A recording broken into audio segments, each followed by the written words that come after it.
Introdução ao livro de Josué na Bíblia, a mensagem. Terra, terra em que manam leite e mel, terra prometida, terra santa, terra de Canaã.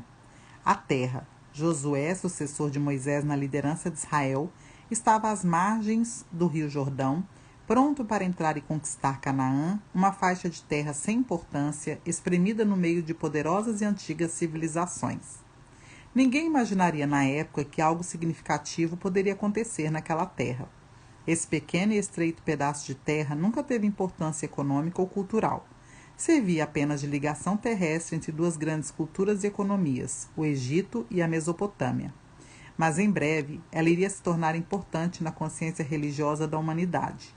De maneira significativa, essa terra viria a ofuscar tudo o que ocorreu antes ao redor dela.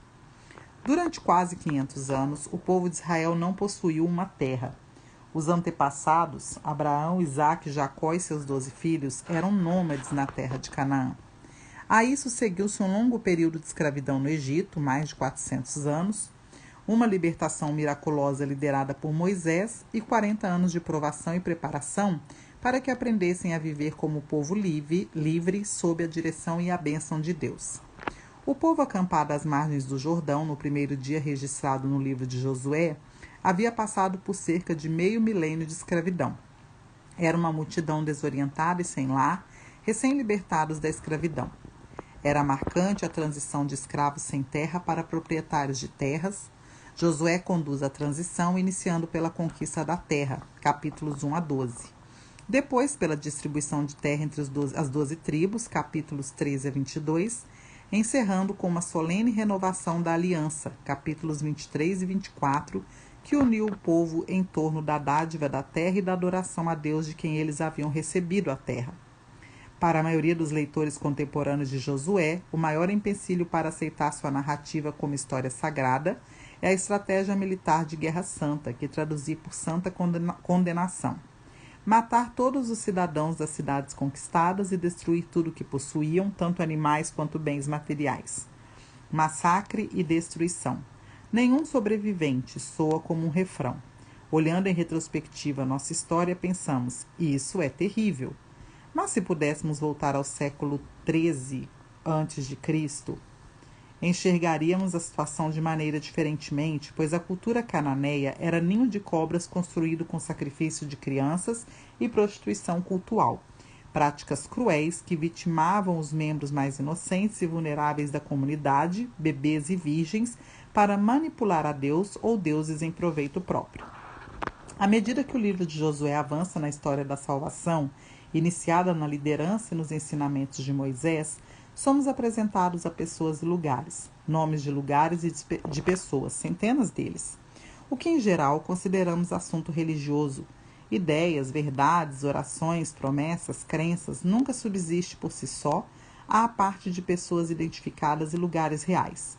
A religião bíblica não tolera muito as grandes ideias e as verdades grandiosas ou os pensamentos inspiradores desconectados das pessoas e dos lugares em que ocorrem. O grande amor e o propósito de Deus para conosco são realizados em meio à confusão, tempestades, pecados, céu aberto, rotina de trabalho e sonhos pessoais. Eles trabalham de acordo com o que somos, não com o que deveríamos ser. Os que desejam a Deus como forma de escapar da realidade, quase sempre das condições severas desta vida, não apreciam muito essa história. Mas para os que desejam encarar mais a realidade, a continuação da história da salvação, a impetuosa determinação de Josué em conquistar a terra para o seu povo e sua extraordinária dedicação em distribuir a terra conquistada a todas as tribos e respectivas famílias, nome por nome, constituem de fato uma boa notícia. Josué lança o firme fundamento para uma vida bem estruturada.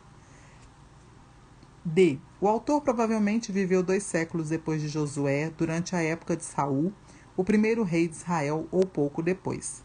O povo estava tendo problemas em manter a terra que Deus tinha dado a eles de forma tão dramática, porque uma terra em que manam leite e mel também parecia muito atraente para outros povos em busca de um território para se estabelecer. Foi escrito para as tribos de Israel, que eram fracas e brigavam entre si. Por isso tinham dificuldades para se unir contra o seu inimigo comum, os filisteus. Eles culpavam Deus por suas derrotas militares, dizendo que ele não estava cumprindo suas promessas.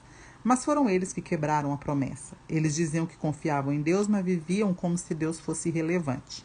Deus não os ajudaria como fez com a geração de Josué, enquanto estivessem envolvidos nas mesmas práticas que deixaram Deus revoltado com os cananeus. Contexto: por volta de 1240 a 1220 a.C. Os micenos construíram as primeiras cidades da Grécia, mas enquanto seus reis ficavam ricos por meio do comércio e da guerra, o povo não conquistava nenhum benefício. Os reis micenos participaram da famosa Guerra de Troia, uma rica cidade comercial que ficava na costa da atual Turquia. A lenda diz que a guerra aconteceu por causa de uma mulher, mas Troia controlava algumas importantes rotas de comércio e os micenos cansaram de pagar pedágio toda vez que navegavam pelas águas controladas por Troia.